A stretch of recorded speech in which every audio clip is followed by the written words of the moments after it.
Talking about the big deals, let's talk about Manchester City, perhaps one of the teams that don't have to worry too much about whether there's fans in the stadium or not to be able to make deals, such as their financial clout in the Premier League.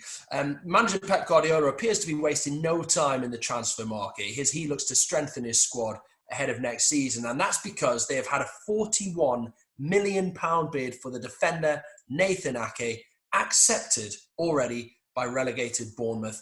Darms, give us the inside track. First of all, I think you should say what a move this is for Nathan Ake to go from a relegated club and then to a team that's won 2 titles in the last 3 seasons. This one has been in the pipeline, though, for a little while.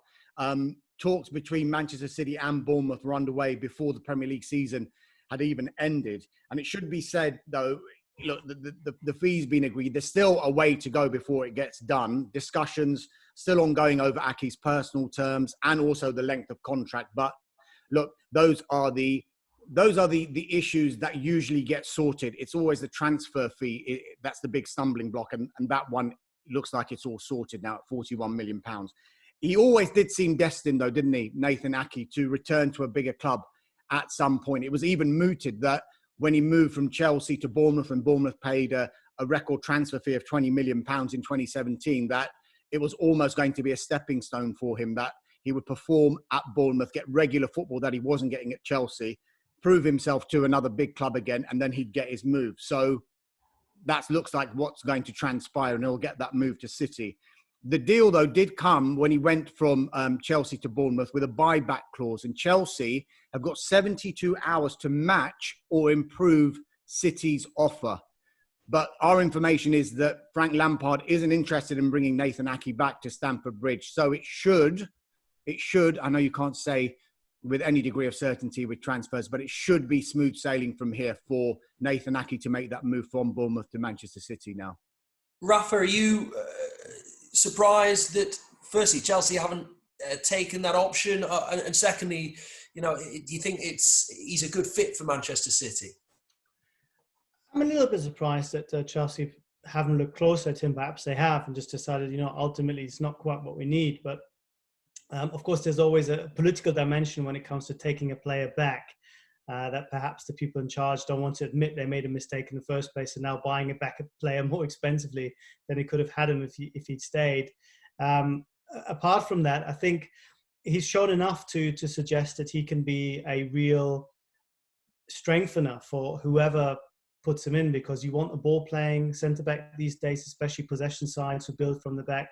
You want somebody who's got the physique, who's got the positional sense, the intelligence to play in a system that demands a lot from centre-backs, because they often found themselves 1v1 when the teams are pushing high up, and they need to be very switched on when their team is in possession, because there isn't perhaps that much depth to the game with everyone being in front of you. So I can understand why City are interested. I can understand why Chelsea, perhaps for the reasons we just mentioned, ultimately felt it wasn't quite the right move for them.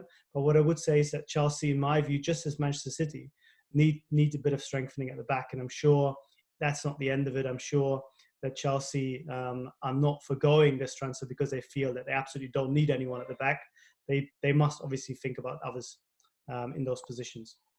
Yeah, we'll talk about Chelsea in a bit, and as we're talking, I can't help but think about John Stones and his future, and whether he might be someone that we see move. Maybe that's one for you, Doms, in a second. But I mean, how important was it, do you think, that City did bring in reinforcements defensively in this window, mate? Absolutely, 100% essential. Look, for all of City's strength, and rightly so, a lot of people talk about how good they were going forward last season. It's easy to forget they lost 9 Premier League games last season. 9 Premier League games. Now, they finished the season with 81 points. And if you remember, when City got 100 points in the league a couple of seasons ago, the second place team was Manchester United. And Jose Mourinho was talking about that being one of his most amazing achievements as a manager. How many points did Manchester United get that season? 81. And I don't think anybody is putting that Manchester United team and this City team in the same breath. But you've got to remember, 9 Premier League games, that's almost a quarter of the season for the champions to lose. look, they were in the market 100% for a central defender last summer when Vincent Kompany left the club. I think they were going for Harry Maguire. The finances meant that they didn't pursue that deal, so they didn't bring anyone in then. Then they left themselves open to an injury, and the big injury they got, Aymeric Laporte, missed nearly 5 months with that serious knee injury. And then you're left in a situation where they're playing who many people call one of their best, if not their best, defensive central midfielder in Fernandinho in defence. And then Nicolas Otamendi and John Stones, who are deemed by Pep Guardiola simply by selection as not good enough to be playing in that team the previous season because he went with Kompany and Laporte for nearly all of their big games. They're suddenly getting more game time. So how are Otamendi and Stones deemed not good enough the previous season, and yet when they haven't brought anyone in and Pep continues to play them, you think, well, how can they now deemed to be good enough having not been the previous season? It was a real weird one for me that they didn't bring anyone in, especially losing someone of the caliber of Vincent Kompany. I just think there's going to be a lot of activity across the whole of that back line for City, because if Otamendi and Stones are finally deemed surplus to requirements at City, then Ake won't be the only one to come in the central defensive position. They've got Garcia. They've blooded him over the last season. They've got Laporte.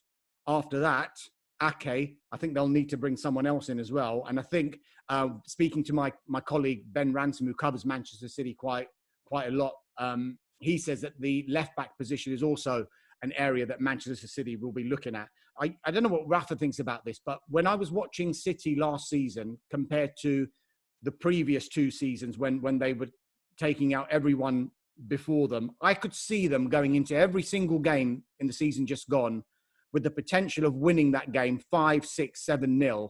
And yet I could see them losing any particular game 1-2, 3-2. It was just a real weird situation that City found themselves in. And it was heightened by the fact that the stability that they were seeing at Anfield and the stability of that squad meant you can't go into games thinking you could win 8-0 or lose 2-1, because it just wasn't going to work last season. Yeah, I think there's definitely a psychological factor at play for the City team, because you could just see that once Liverpool found their consistency and pulled away so early, by November, December, it already looked almost impossible for City to win the title. That I think it was almost natural for City to drop a little bit. A team that had dominated for 2 years domestically and who's got the Champions League as their main agenda. I think they just lost 5, maybe 10%. And that's enough to lose games which you shouldn't really lose relative to the strength of your team and the opposition. And that explains, I think, the 9 defeats, perhaps more so than some of the personnel issues, which Pep in the past has always found a way of dealing with it. I completely agree that the left-back situation has been a real bone of contention for the side. Whoever Pep's tried there has been unconvincing for a number of reasons. Angelino, is someone who played a couple of games, then was gone again. Mendy in and out. Zinchenko, okay, but not really good enough, I think, for a Manchester City team gunning for the Champions League. So left back, I think, must, and I'm sure will be, an absolute priority in the window. And if there ever was a good time to pick up players in particular, I think it's this year, because as you said at the beginning of this pod, it is a buyer's market. And Manchester City are one of really only a handful of clubs who can go and say, you know what, here's 50, 60 million pounds, we'll do the deal. So I think they absolutely must address this and find somebody who can play on a similar level as Kyle Walker on the other side, at the very least, because that's been their Achilles heel in recent years.